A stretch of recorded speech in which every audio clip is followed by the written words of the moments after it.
नमस्कार, मैं आपके साथ अंजना और आप देख रहे हैं आरपीएस समाचार। आइए शुरुआत करते हैं आज की खास खबर से।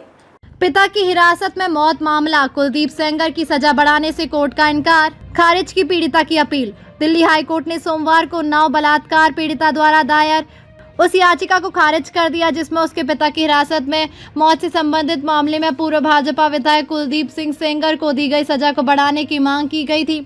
बार एंड बेंच की रिपोर्ट के मुताबिक जस्टिस नवीन चावला और रविंद्र दुदेजा की पीठ ने पाया कि पीड़ित परिसीमा अधिनियम के तहत 1945 दिनों की देरी को माफ करने के लिए कोई पर्याप्त कारण स्थापित करने में विफल रहा। कोर्ट ने टिप्पणी की देरी घोर, अस्पष्ट और लापरवाही के कारण हुई है, इसीलिए आवेदन खारिज किए जाने योग्य है। विलंब की माफी मांगने वाले उनके आवेदन की अस्वीकृति का तात्पर्य यह है कि सेंगर की सजा की मात्रा के खिलाफ अपील भी समय सीमा के कारण खारिज कर दी गई है।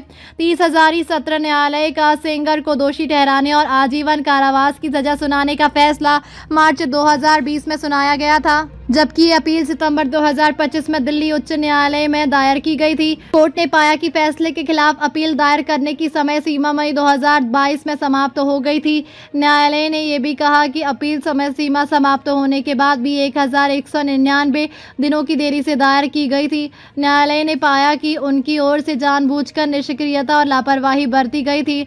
न्यायालय ने कहा कि उन्हें 2020 में पारित फैसले की जानकारी थी और वे इस घटना से संबंधित कार्रवाई में सक्रिय रूप से भाग ले रही थी। कोर्ट ने कहा कि अपीलकर्ता का आचरण उसे विलंब की माफी जैसी न्याय संगत राहत मांगने से वंचित करता है।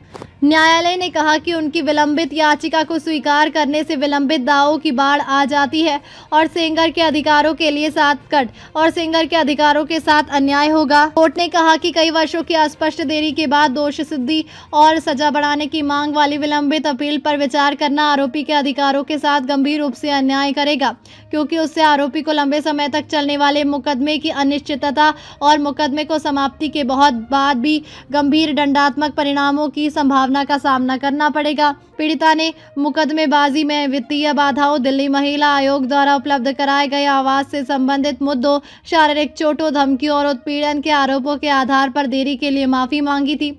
हालांकि न्यायालय ने पाया कि ये आधार स्पष्ट प्रकृति के हैं, किसी भी दस्तावेजी सामग्री द्वारा समर्थित नहीं है और उस अवधि का खुलासा नहीं करते हैं जिसके दौरान ऐसी परिस्थितियां बनी रही। मात्र दावे बिना प्रमाण के पर्याप्त कारण नहीं हो सकते। कोर्ट ने वित्तीय बाधाओं के आधार को विशेष रूप से इस आधार पर खारिज कर दिया गया कि बलात्कार पीड़िता को पहले ही मुआवजे के रूप में 35 लाख रुपए मिल चुके थे।